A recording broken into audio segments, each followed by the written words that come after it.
Jeanette, can you hear me? Yes. All right, thank you. Welcome. Welcome back to all of you. Week 2 Zoom session for ED 720 curriculum. Thanks for returning. As we did last week and we will in subsequent weeks, I'll make a few comments, general comments, and then also some in reference to what I've been reading from your submissions and your feedback and your inputs. And then most importantly, I hope most importantly, some or all of you will find opportunity to ask me some questions. I think the whole experience will be more meaningful for you and for me if whatever blather is coming out of me is in response to some question that's going on in your mind. A reminder to you that all of your assignments are due on Sunday nights at 11:30, except in week 7. Saturday night's the deadline in that week. We will not have a Zoom session on week 7. I'll be giving you a final exam instead. You already know what it looks like, or no? I don't think I actually put the final exam in the syllabus, but you're going to see it in the next week or two anyway. You'll have opportunity to work on it. It's nothing you're going to have to study for in getting ready for it anyway.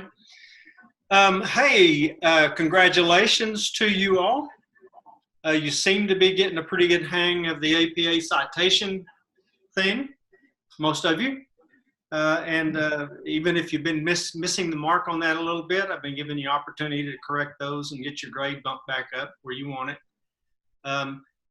Really, that's the easiest part of this process, but it's an important part of the process for two reasons. One, it's very important that you and I give credit to the people that created important content and quality content.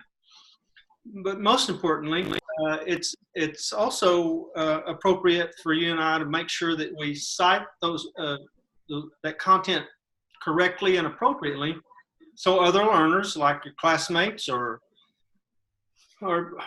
those in other classes or other learners from other parts of the globe would like to find and examine the same content that you have. So I'm going to keep poking at you if you miss that. And let's just talk about the grading. Don't get too pissed at me yet, not just yet, anyway. When I poke you regarding your submissions, know that I'm just interested in getting your very best thinking and your very best effort. I'll return the favor with my own, and I hope we can come to an agreement on that. On the topic of grading, something that I practice just for your information, and those of you that may have had me in other classes have probably heard me say this. I apologize if it's a redundancy for you. I read an article about a year ago by a professor that had come across an article in which the author was suggesting that we are biased in our grading. As soon as we see the name of the person that produced the work. And the professor that read that article didn't want to believe it. So he decided to conduct an experiment on himself and black out the names of all of his students on the work that they submitted before he began grading it. And as it turns out, he did discover that he was biased. As soon as he saw the name of the student on the top of the work, of the document, whether it's digital or physical. So that professor began putting systems in place to mask the names of the students while he was grading the work. And he found that his grading, he felt like, was much more equitable in the process. I use a similar process about half the time now when I'm grading your work. I don't even know whose stuff I'm reading when I'm reading it and until I've put the grade on it. Sometimes I don't even know it till I've got the whole class graded. Obviously, and most of you are in the classroom teaching, after about the 3rd or 4th round, it's not hard to figure out the work of some students versus the other. But I think it's a good process, and it's really helped me, I believe, to be much more objective in my grading. As in all of your classes, you're going to get out of this one what you put into it. It's not so much what I put into it. I mean, my work on this class, other than the Zoom sessions, boy, I say that in my feedback to you. But I mean, my work on this class was done a long time ago. As there's much of your work in the work that you do, so much in the preparation and the planning and the lesson development is done way before the students ever walk into the room. On your submissions, when you're turning your stuff in, several of you have gotten less than the optimal grade, and I know some of you actually come out and asked me about it, and others I know are wondering. Some of you are probably stewing about it. It's okay. But when you're putting your submissions in there, I'm not interested in factual recitation. I'm interested in what you're learning and what's going on between your ears in that process. So pretend that I know nothing about the content that you've just read or listened to or watched.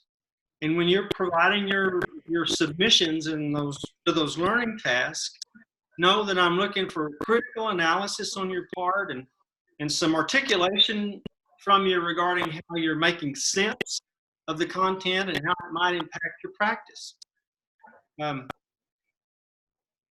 And I'll continue at least for the first 2 weeks. I'm gonna read through your stuff, and it takes a while to get through all your stuff. But and I'll let you know if I think you can do better, or if I feel like your work is not at the level I think it ought to be, and I'll give you an opportunity to repair the damage. At the end of the 7-week period, what I would absolutely love to do is be able to post an A for every one of you. I'm sure you would like that too.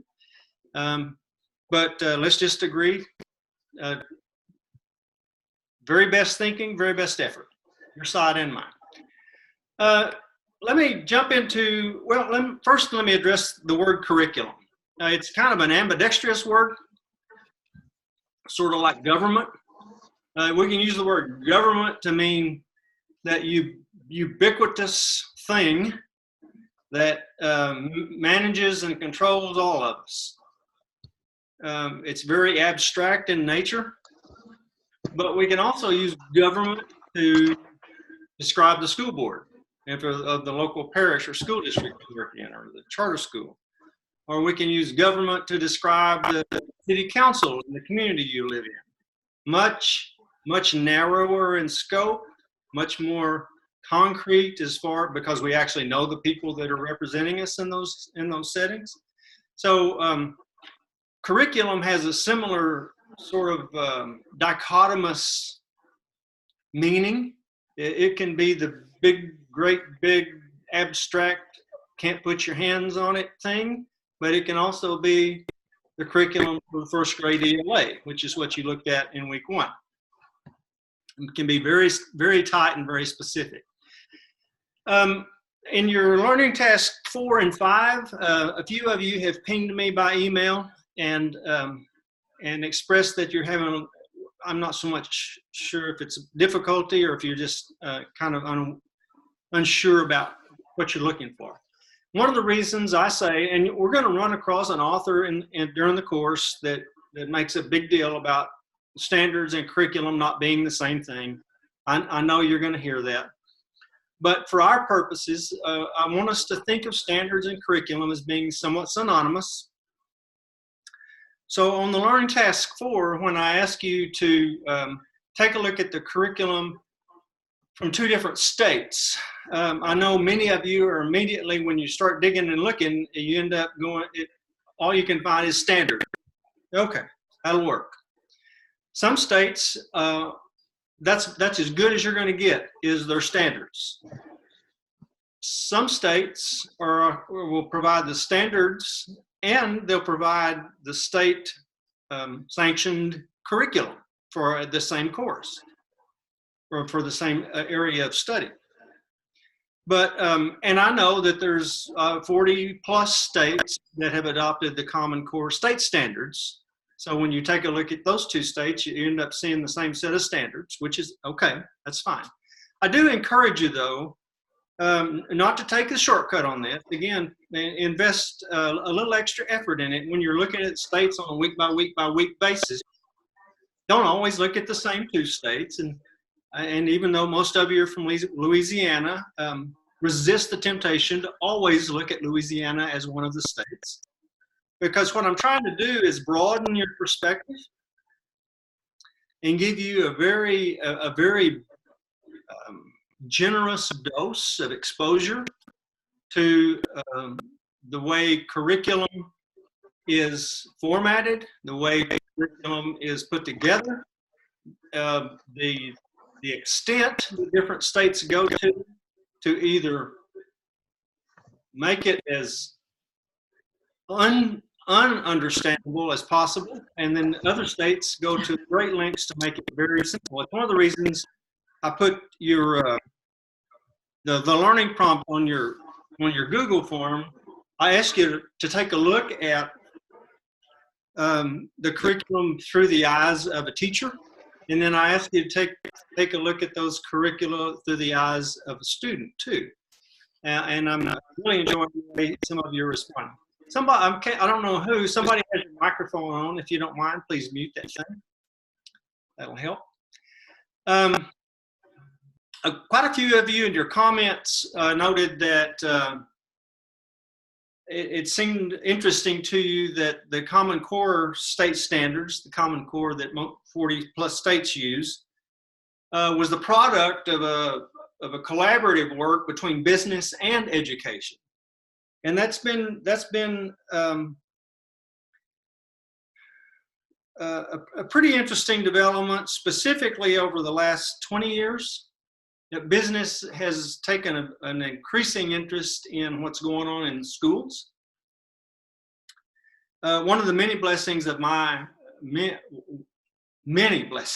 of the many blessings of my life and career is I had opportunity and the great honor to serve as the president of the State Principals Association here in Texas for a year. And during that service, I was afforded a seat at the table of an organization called the Texas Business and Education Coalition, which was a collaborative of business leaders and education leaders all across the state.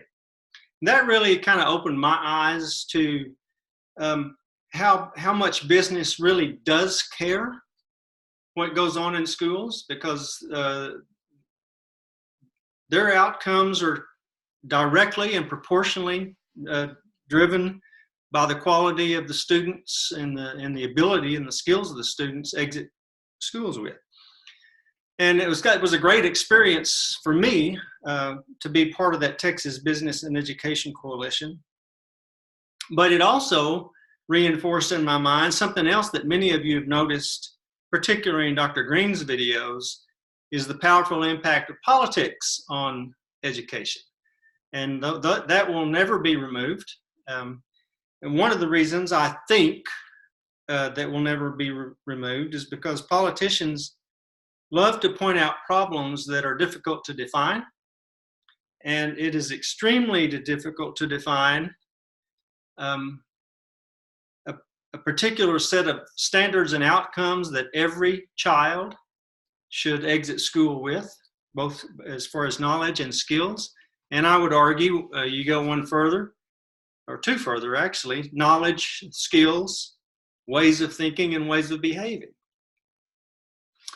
On the topic of curriculum, though, at the end of the day, and we're gonna, in the content that's coming at you in the coming weeks, you're gonna get a belly full of looking at curriculum from every different angle and perspective you can imagine. But essentially, it boils down to what's written, what's taught, what's tested. It's a triad.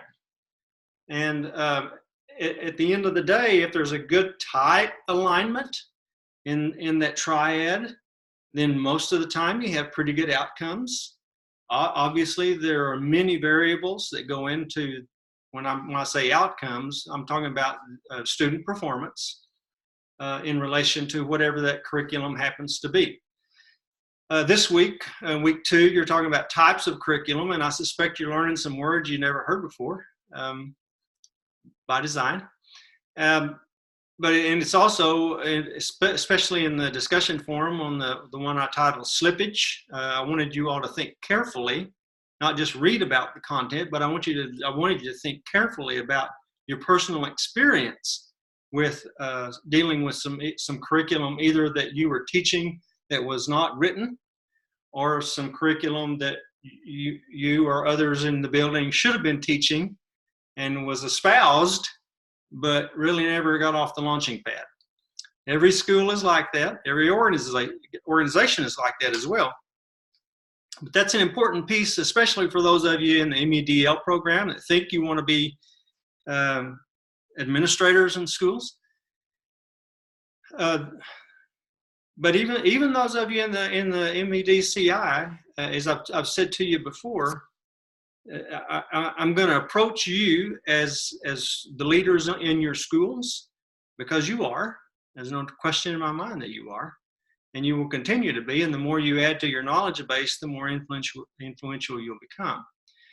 But it's important that all of us, from a school leadership perspective, if we have a clear outcome in mind in relation to student performance, and I'm not just talking about academic performance, the more tightly aligned, the more clearly the curriculum is articulated and spelled out, and the tighter the alignment, the fidelity between what we espouse and say we're trying to achieve and what's actually deployed in the classroom or in the school setting, and then how we evaluate it. If there's a tight alignment in that triad, then for more times than not, we have pretty good results, almost always. Sometimes that I tend to think of that triad is 3 legs of a stool, and they're all the same length. One's not really any more important than the other. And one of the downsides of high stakes accountability has been that I think that the testing or the assessment leg of that stool has gotten a little too prominent and too long. And I've made some pretty, what should I say, testy arguments about that, both in writing and in public speaking before. And not everybody appreciates my stuff, but that's okay. Let's talk about Dr. Green's videos, the 4 that you watched on the history of curriculum, just briefly. Many of you noted the impact of politics on education.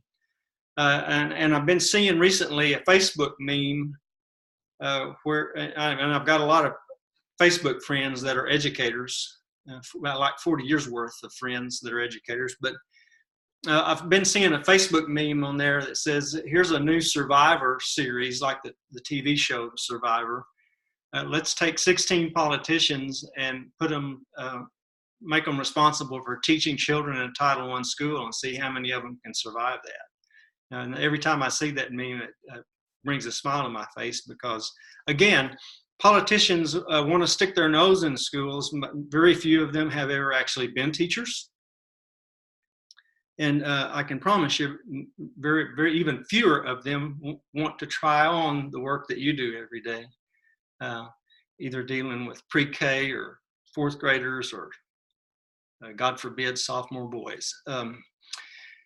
Every culture, while we're on the topic here, a culture is involved any time that you have a group of people together in alignment with your family has a culture, your church, your house of faith has a culture, your softball team has a culture, your school has a culture. But anytime you have a collection of human beings in a common endeavor, there is a culture there, and you always inherit the culture that you when you became part of that group. That culture was already there. What you and I can do is influence it while we're involved in it. But every culture has its own curriculum, whether it's written or not. And in fact, in most cases, it's not written. It is common beliefs and norms and ways of behaving and ways of communicating that just get passed from one to another of the members in that organization. and usually without any sort of formal documentation or schools they like to create employee handbooks, but in another class, I'll ask you to look through and read through your school's employee handbook. It'll put you to sleep. I suggest you have a glass of wine when you decide to do that. But that's really not the culture of the organization. The handbooks almost never are good representations of the culture of an organization. And rarely is the culture documented in a formal kind of way. It's almost always the transmission of beliefs and values, ways of behaving, ways of thinking through the interpersonal relationships and actions. Several of you, when I ask you on the slippage discussion forum thing, and there's been some very interesting posts by some of you, particularly along the socio-emotional learning and the health and well-being kind of perspective, the beginning of the day discussion circles in some of your particularly elementary classrooms.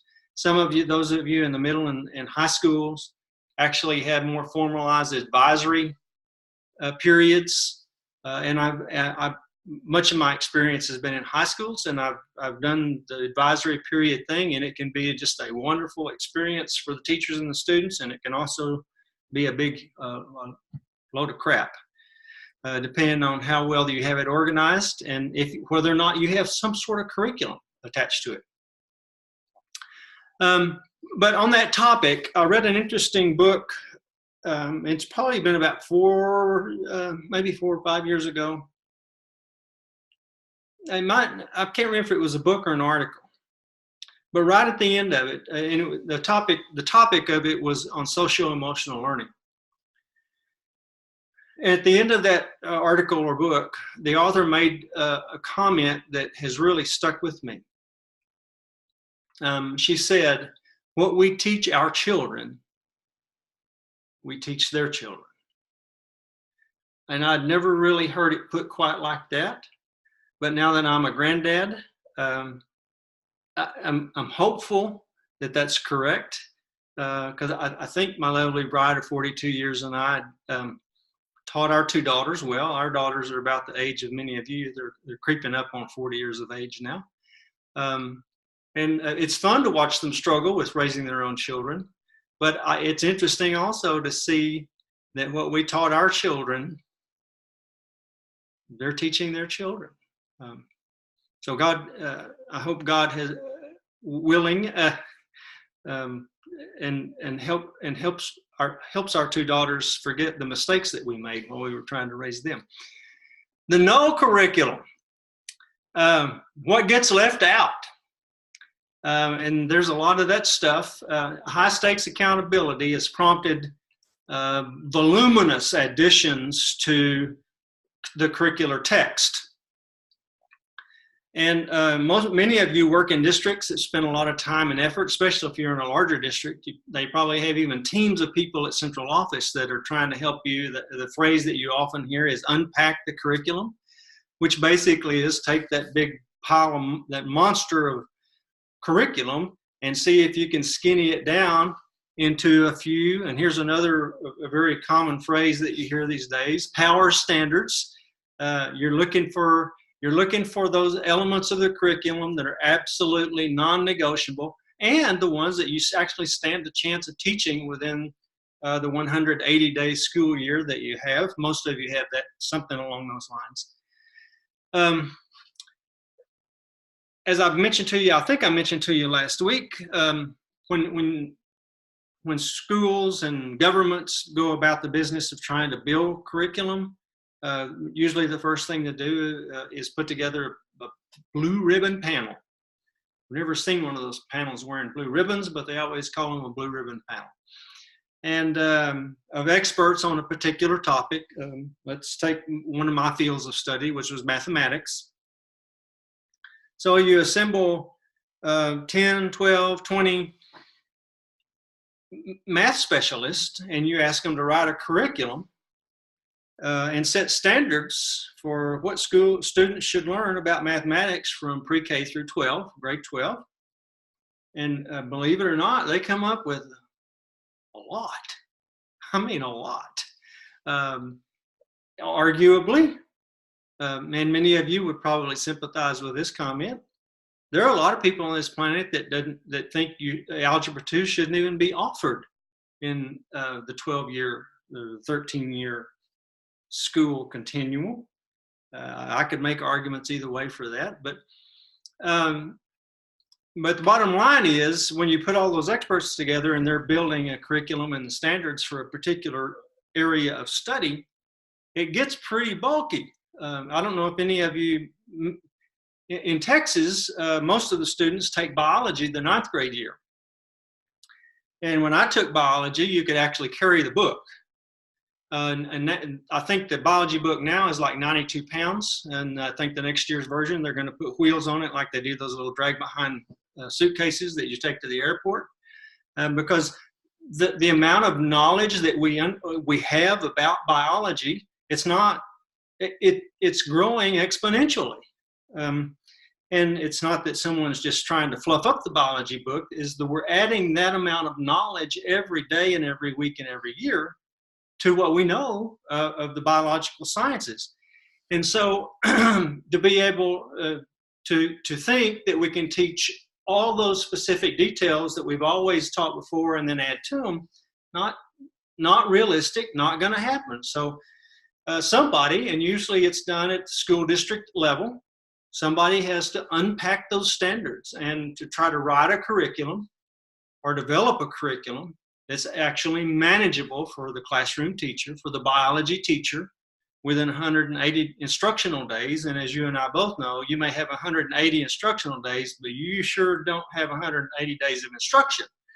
Because there's a lot of things that go on at school that crowd instruction, quality instruction out. Excuse me.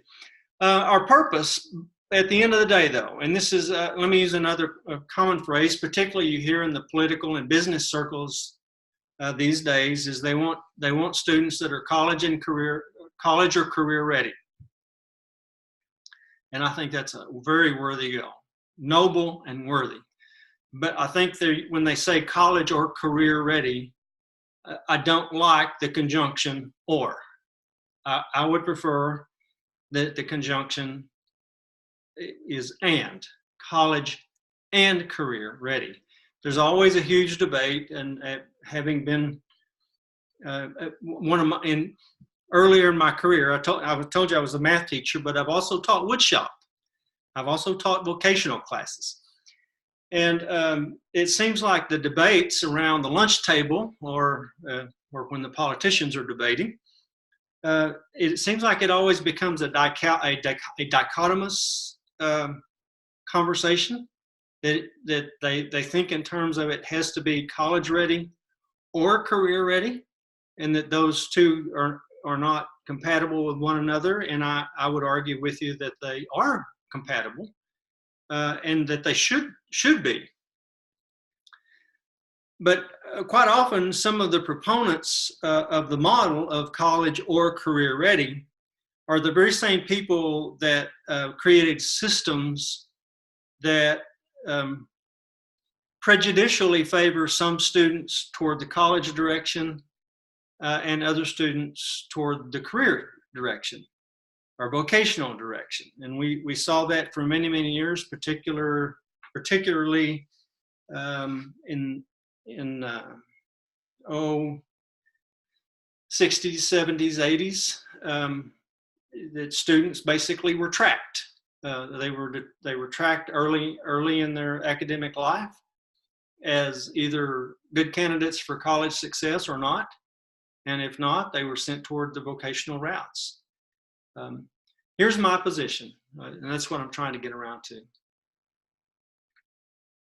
because I continue to hear people debate on this topic, and quite many of my friends will make this argument: not every student's cut out for college. I agree that. I'm the oldest of 4 boys, and I'm the only one that went to college. And by the way, all my brothers make more money than I do. But shame on us. Shame on us if we let a student escape our care. And we have not prepared them to be successful in college if that's the pathway they want to choose. It's not for us to determine. In like mind, shame on us.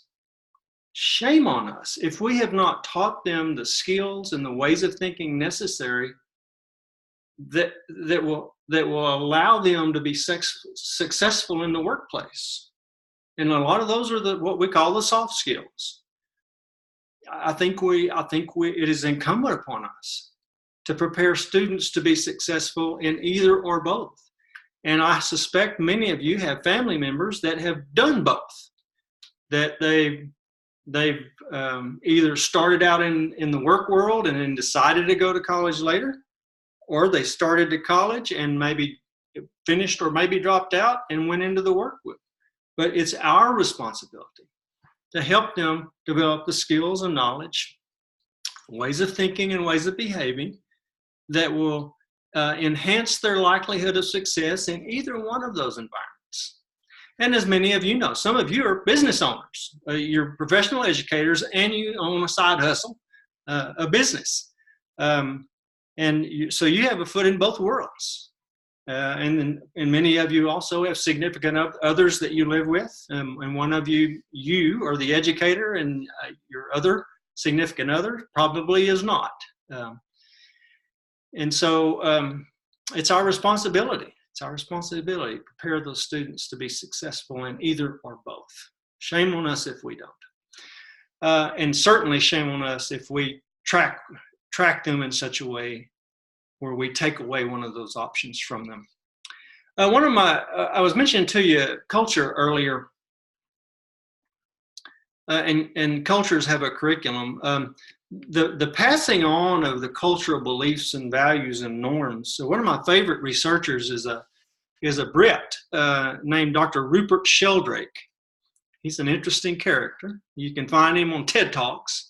And he wrote a very interesting book that I just absolutely love called Science Set Free, in which he challenges 10 dogmas of science. Very, very cool book. But Dr. Sheldrake believes that transmission of values and belief systems from one generation to the next, and also from one member of an organization to another, it is done through a medium that he calls morphogenic fields. It's not so much a formalized curriculum, but it's this oral history, interpersonal actions, apprenticeship kind of behavior, coaching, mentoring. A very interesting guy, very interesting thought. And if you like to tease your brain, I recommend highly that you can take a look at Dr. Sheldrake. Watch his TED Talk first, and then it'll probably tease you into reading his book. A number of you commented from Dr. Green's history of curriculum when she was talking about the development of the SAT exam.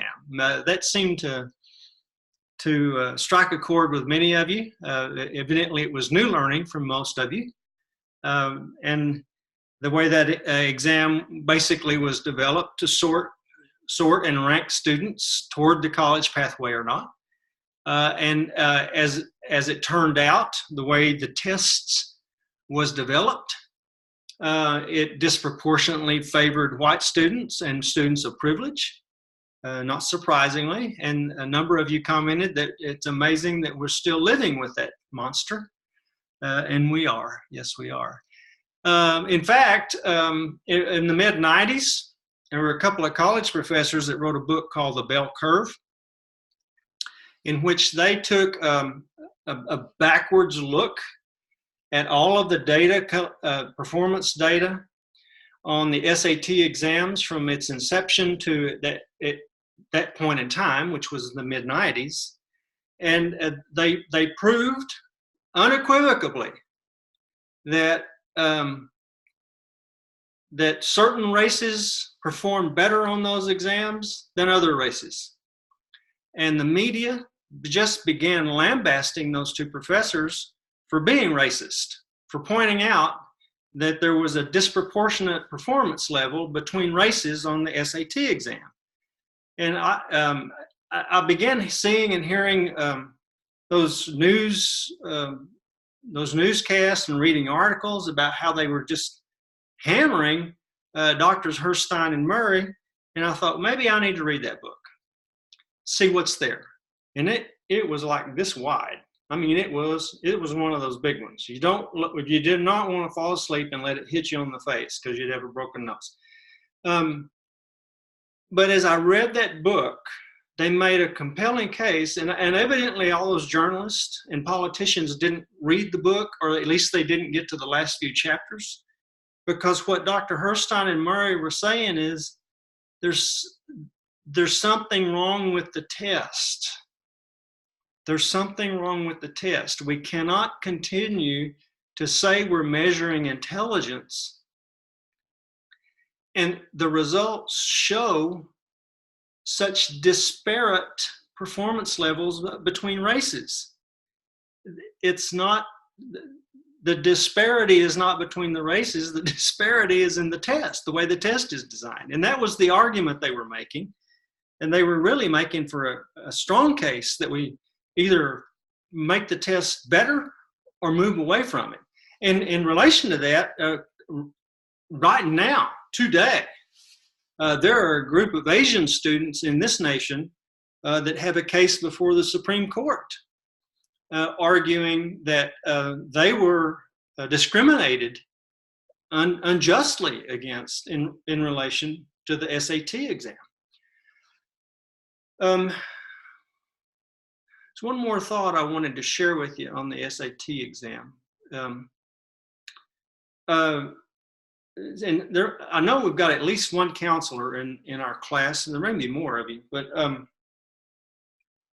a number of colleges and universities have moved away from using the SAT and the ACT exams as the tripwires.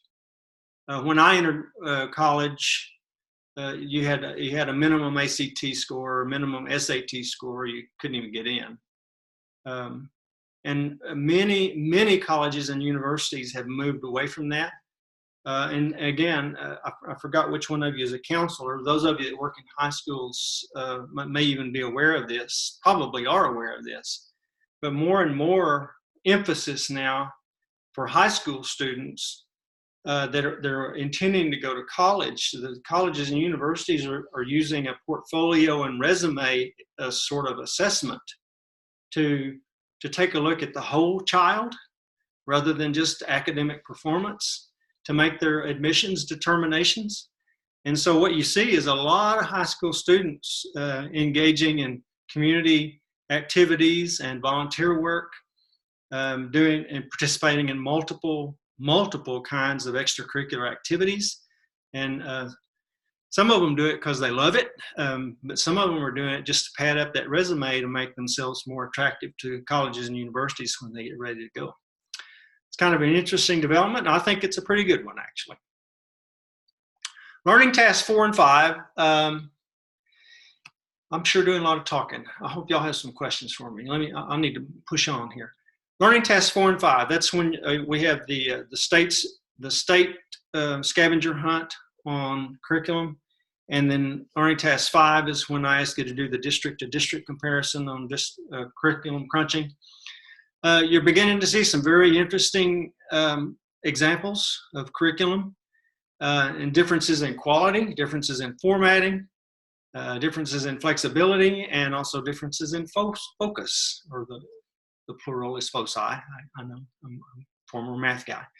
But that was my intention exactly. I think as the 7 weeks of the term unfold, not only will you get much faster in your hunting for those pieces of information, but I think you'll enjoy more and more what you're seeing and discerning from making those comparisons. That comparative analysis is something we know that it's a powerful learning tool. Most of you think of it as compare and contrast when you're building your lesson plans. in the words of Robert Marzano and his team, and the Marzano 9 high-yield instructional strategies. They call it similarities and differences. But our colleague at the University of Virginia, Dr. Dan Willingham, who is a cognitive researcher, he says that the real trick to teaching is to get the student to think about the content. And that's my goal in getting you all to put your hands on those curriculum documents, particularly when I force you to do the deep dive on particular areas of study. And obviously, some of you that work in elementary schools, you don't ever see yourself doing anything other than working in an elementary school, but you never know where life is going to take you. But even if you do end up spending your entire career at elementary school, it's very informative and very helpful to understand the kinds of curriculum and exposure that those students are going to deal with as they march their way through the formal education program in a much more specific way than what you've done in the past. I do want to say this on the discussion prompt on premonitions. You all inspired me. You make me feel better about our profession. My days are running out. I can't turn the little timer over anymore, the sand dial, the egg timer, and the sand is getting pretty shallow there at the end for me, but it seems to me like our profession is in pretty good hands with you all. As I've told you last week, I'm going to recommend, I've already mentioned a couple of books to you tonight, but a couple of books that came to my mind as I was reading your responses this week. And both of these books have to do with the issue of equity and social justice.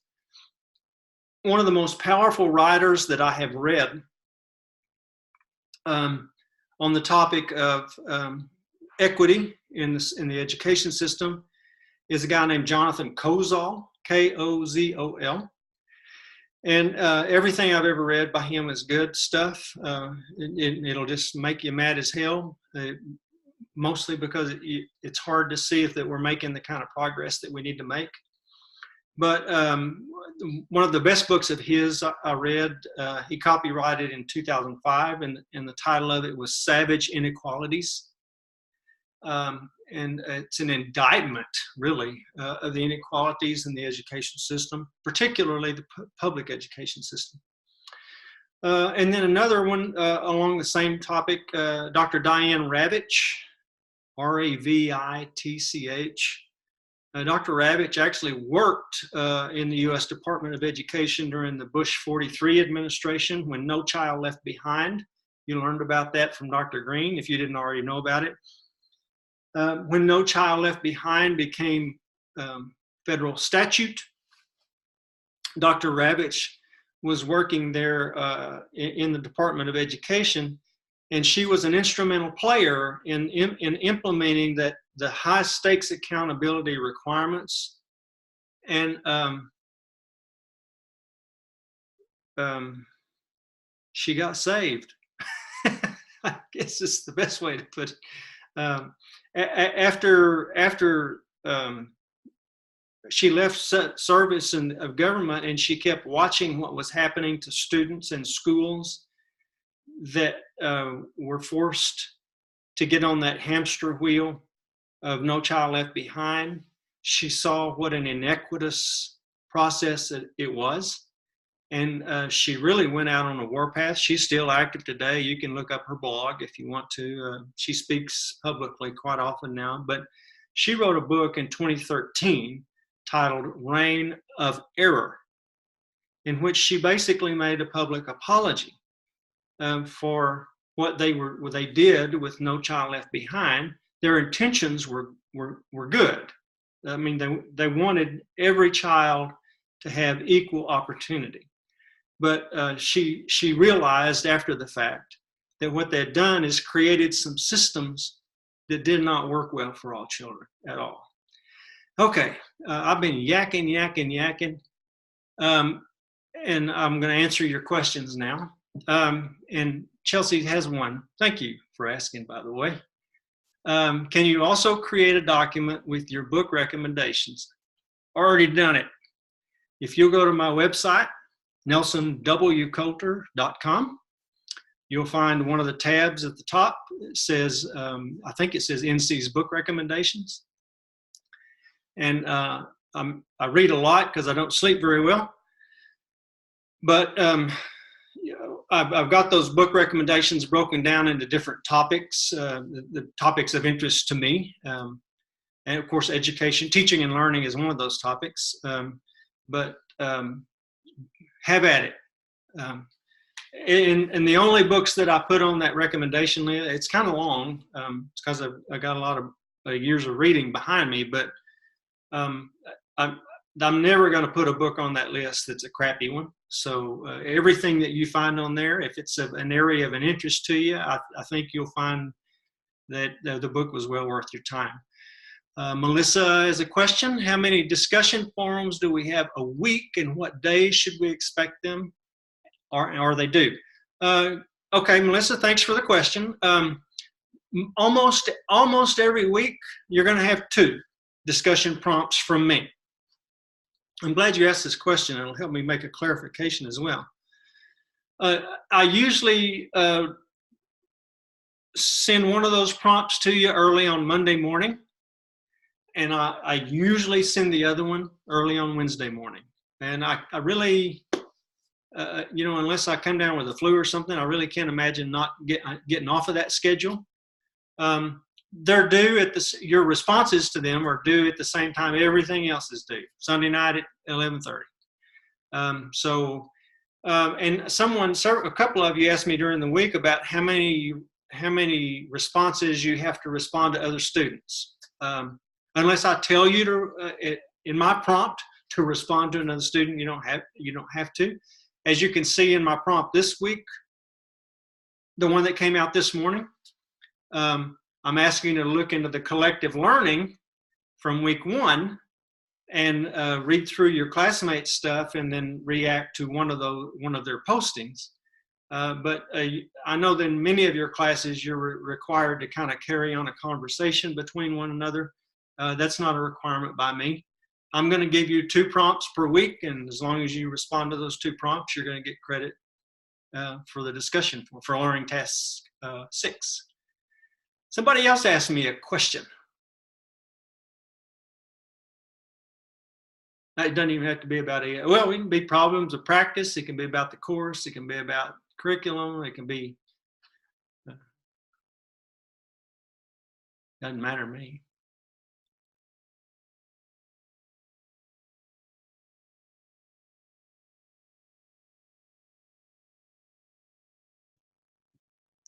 Y'all gonna force me to go sit on my chair and drink a glass of wine with Mo. There's something. If we agree that standardized tests are flawed, how do we have accountability? Not in terms of college admissions. Let me think about that.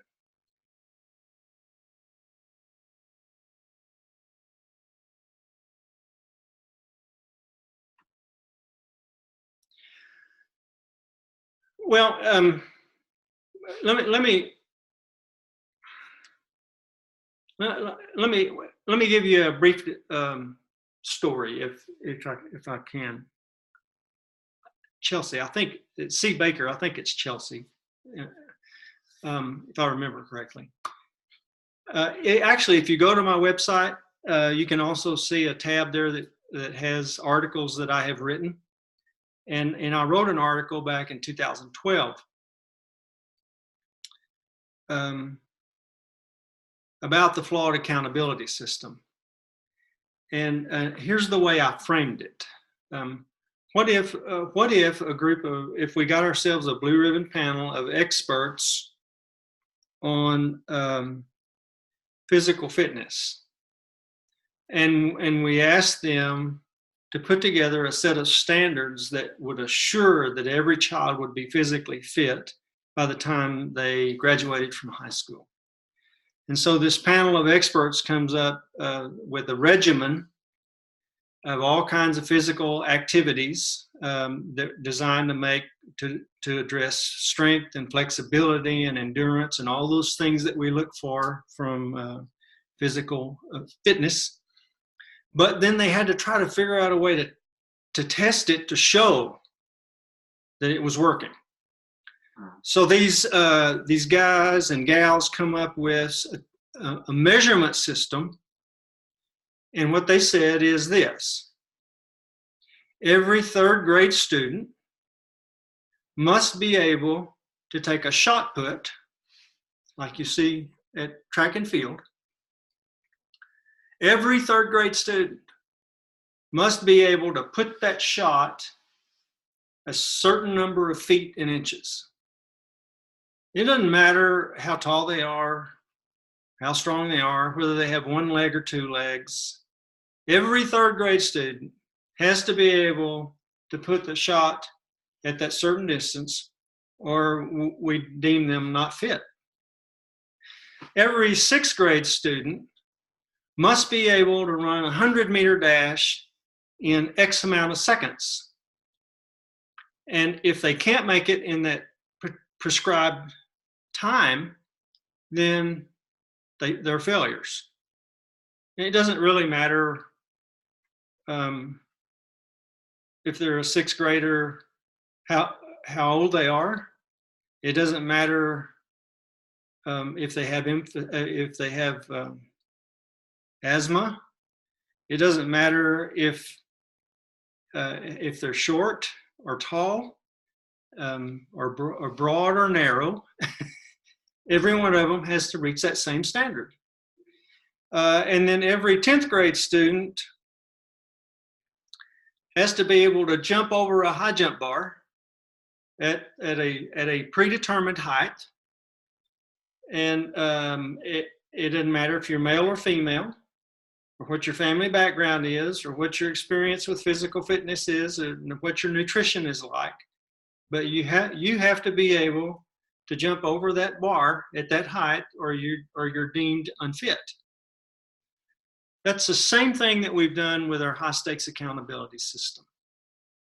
When we've set those arbitrary standards, and what's happened on the academic side, and the same thing would happen if my analogy were a reality, is what we've seen in the high stakes accountability is the people that control the test are screwing around with the passing results too. So yeah, this year, 4th grade reading, you have to make 44%. And then they look at the results and not enough kids pass, so they go, okay, now next year, to pass 4th grade reading, you got it 40% correct. And so those passing standards get moved up and down, not based on any kind of science. It's a political decision to make sure a certain number of students are declared capable, and then the rest of them are declared not. And then we judge, particularly the students are stuck with the stigma, but then also the teachers that are teaching those students are stigmatized, and the schools that are serving those students are stigmatized. And so to answer your question, Chelsea, I do believe there's great value in those tests for you and I as educators to see where the gaps are and where we need to work with those students.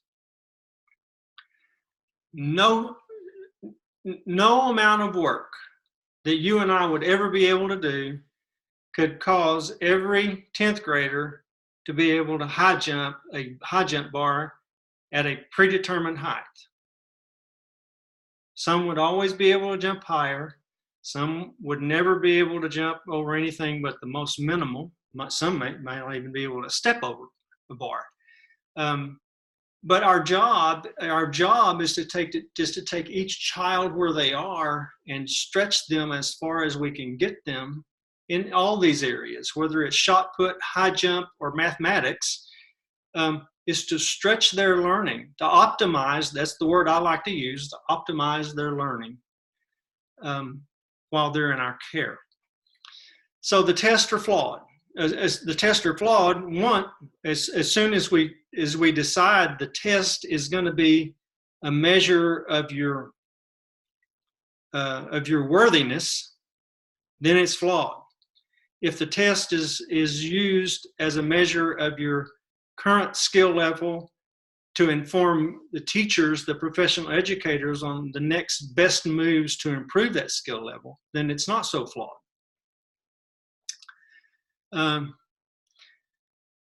And Chelsea follows up, there may not be an answer, but NVIDIA's test came about as a result of a push for accountability. And the thing about it is there is a push for accountability, and the argument that the politicians make is we're plowing all this money into education. Show us what we're getting. Prove to us we're getting what we want. And so the accountability systems were put in place basically as a systems check to justify the money that the politicians put into the system. Interestingly, and I know we're about to run out of time, you don't ever see politicians arguing for an accountability system for themselves. Do you? I don't think so, Tim. They don't. But it's easier for them, to beat up on somebody else too and try to divert attention from themselves. Anybody got a couple of minutes? Any other questions? Thanks for asking that one, though. Be glad to. If you got a moment, I'd love for you to read that article I wrote. Again, you can find it on the tab on my website where it says article. I believe I wrote that originally for a newspaper, an op-ed.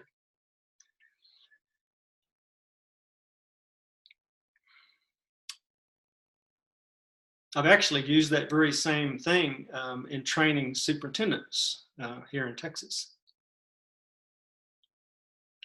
Okay, I said this to you last week, and I absolutely mean it from the bottom of my heart. It's just a great honor that you all have allowed me along with you on your learning journey, and I do not take that lightly. I'm so appreciative that you allow me to play that role with you, and I promise you I'll learn just as much from you as you'll ever learn from me. I will see you online, and I'll see you in person again next week, next Wednesday night. Have a good evening.